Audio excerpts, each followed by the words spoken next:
like a vlog.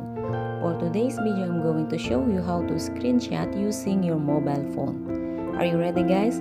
Let's get started. Okay, let's say you want to take a screenshot of this specific picture. I'm going to YouTube, here in my channel. Let's say I would like to take a screenshot of this. What will I do is to put my finger in the power button and the home button of my phone, and then long press until I will hear this sound.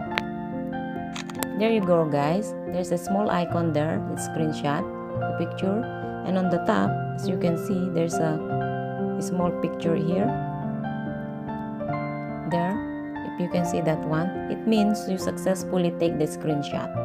Okay, but to make sure that you take really the screenshot, you have to go out there and go in gallery. You can see there's a picture here, screenshot. This is the screenshot that we took a while ago. So go ahead and click that one, and there you go, guys.